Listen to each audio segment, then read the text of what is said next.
कोएला जीना एक ऐसी औरत जो कि चीजों को बिना छुए हुए उन्हें अपने दिमाग की शक्ति की मदद से हिला सकती थी। नीना का जन्म 1926 में रशिया में हुआ था और इन्होंने सिर्फ और सिर्फ 14 सालों की उम्र में ही सोवियत रेड आर्मी ज्वाइन कर ली थी। लेकिन जंग में बुरी तरीके से घायल और जख्मी होने के बाद इन्होंने आर्मी की जॉब को हमेशा हमेशा के लिए छोड़कर शादी कर ली थी। और उनकी शादी के बाद ही उन्हें अपने अंदर छुपी हुई अलौकिक शक्तियों के बारे में पता चलता है। ये बात पता लगाने के लिए कि कहीं ये औरत झूठ तो नहीं बोल रही है, एक सोवियत साइंटिस्ट एडवर्ड नोमोव ने पूरे देख रेख में रखकर नीना की जांच की और साथ ही साथ उसके ब्रेन वेव्स को भी मॉनिटर किया। इस टेस्ट में ये बात निकलकर सामने आती है कि नीना सिर्फ और सिर्फ अपने दिमाग की शक्ति और अपने आसपास हवा में घूम रही ऊर्जा का इस्तेमाल करके माचिस की तीलियों और छोटी मोटी चीजों को हिला सकती थी, यानी कि वो टेलीकिनेसिस कर सकती थी। एक एक्सपेरिमेंट में तो नीना ने एक मेंढक के धड़कते हुए दिल को सिर्फ और सिर्फ अपने दिमाग की शक्ति की मदद से रोक दिया था और कई सारी भारी भरकम चीजों को भी हिलाया था। मैंने आपको नीना कोलेजिना की इस सच्ची कहानी के बारे में इसलिए बताया ताकि आपको इस चीज पर पूरे तरीके से यकीन हो जाए कि टेलीकिनेसिस को कर पाना सचमुच में मुमकिन है और आप भी इसे सही ट्रेनिंग और प्रैक्टिस की मदद से कर सकते हो। तो आज की वीडियो में हम जानने वाले हैं कि टेलीकिनेसिस क्या है, इसके पीछे का विज्ञान क्या है और इसे सीखने के कौन कौन से तरीके हैं और इसे सीखने में कितना ज्यादा समय लगेगा। आप में से कई सारे लोग मुझे नीचे ये कमेंट करेंगे कि क्या तुम्हें टेलीकिनेसिस आती है। तो मेरे दोस्त, मुझे टेलीकिनेसिस नहीं आती है और ना ही अभी मेरे अंदर कोई भी साइकिक एबिलिटी या फिर सुपर पावर है।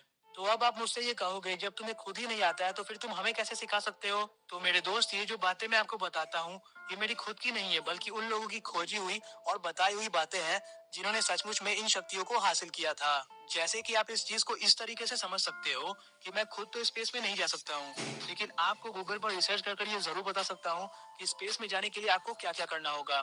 मैं सिर्फ और सिर्फ एक जरिया हूँ। टेलीकिनेसिस का मतलब होता है किसी भी चीज को बिना छुए हुए सिर्फ और सिर्फ उसे अपने दिमाग की शक्ति की मदद से हिला पाना।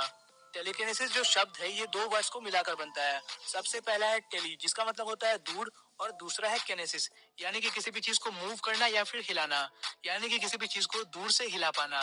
जिस तरीके से आप हवा और मैग्नेटिक फील्ड को नहीं देख सकते हो, बिल्कुल उसी तरीके से टेलीकिनेसिस को करने यानी कि किसी भी चीज को दूर से हिला पाने में आप जिस शक्ति का इस्तेमाल करते हो उस शक्ति को हम बोलते हैं ची एनर्जी, यानी कि प्राण ऊर्जा। टेलीकिनेसिस को आप साइकोकिनेसिस या फिर शॉर्ट में पीके भी बोल सकते हो।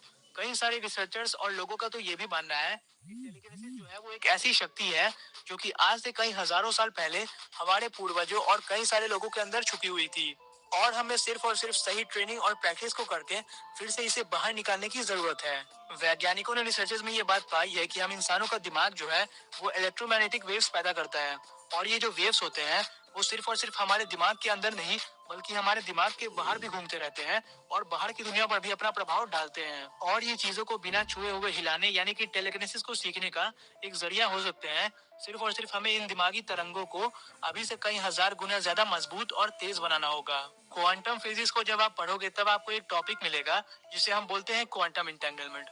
और क्वांटम इंटेंगलमेंट का ये कहना है कि दो पार्टिकल्स चाहे वो एक दूसरे से कितने भी दूर क्यों न रखे हो, लेकिन वो एक दूसरे पर अपना प्रभाव डाल सकते हैं और इस चीज को वैज्ञानिकों ने एक्सपेरिमेंट्स के जरिए साबित भी किया है। तो आइए अब हम ये जानते हैं कि आप टेलीकिनेसिस को कैसे सीख सकते हो और इसे सीखने के कौन कौन से तरीके हैं। तो अगर आप भी अपने अलग अलग एक्सपीरियंसेस और अपने टैलेंट को अपने घर वालों और दोस्तों तक शेयर करना चाहते हो और उनके साथ अलग अलग गेम्स को एंजॉय करना चाहते हो, तो आप प्ले स्टोर पर मौजूद वाइबली नाम की इस ऐप को जाकर डाउनलोड कर सकते हो।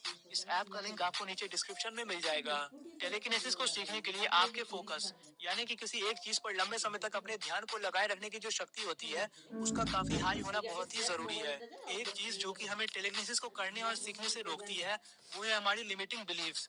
जब तक कि आप इस चीज पर यकीन नहीं करोगे कि ये मुमकिन है, आप इसे तब तक सीख ही नहीं पाओगे। आपको इस चीज को अपने सबकॉन्शियस माइंड में बैठाना होगा कि टेलीकिनेसिस जो है वो मुमकिन है और आप इसे सचमुच में कर सकते हो।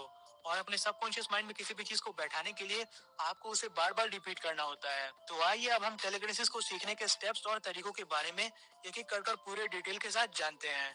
Number 1, meditation and focus training. ये बात तो आपको पहले से ही बहुत ही अच्छे तरीके से पता होगी कि किसी भी साइकिक एबिलिटी या फिर अलौकिक शक्ति को पाने के लिए सबसे पहले आपको अपने दिमाग और उसमें घूम रहे विचारों को पूरे तरीके से काबू में करना आना बहुत ही जरूरी है। और ऐसा करने के लिए आपको मेडिटेशन करना होगा और मेडिटेशन करने की कोई भी सीमा नहीं है। आप जब तक चाहे तब तक इसे कर सकते हो, लेकिन मैं आपको ये सलाह दूंगा कि आप अगले स्टेप को फॉलो करने से पहले 5 से 10 मिनट पहले मेडिटेशन कर लें। ताकि आप अच्छे तरीके से ध्यान लगा पाए। Number 2, object visualisation. आप टेलीकिनेसिस को सीखने की शुरुआत किसी छोटी मोटी चीज जैसे कि किसी माचिस की तीली या फिर किसी पेंसिल वगैरह को हिलाने की कोशिश करने की प्रैक्टिस करके भी कर सकते हो। बस एक बात का ध्यान रहे कि आप एक बिगिनर हो, तो आपको किसी भी भारी भरकम चीजों को हिलाने की कोशिश नहीं करनी है। ऐसी चीजों को हिलाने की कोशिश करनी है जिनका वजन जो है वो ना के बराबर हो। जैसे कि एग्जांपल के लिए, अगर आप किसी माचिस की तीली को हिलाना चाहते हो, तो आपको ऐसा विजुअलाइज करना है कि वो जो माचिस की तीली है वो आपके साथ जुड़ी हुई है और आपके शरीर का ही एक हिस्सा है। सबसे पहले तो उसे अपने दिमाग के अंदर तस्वीर बनाकर हिलाने की कोशिश करनी है और बार बार अपने दिमाग में ऐसा विजुअलाइज करना है कि वो जो माचिस की तीली है वो आपके दिमाग के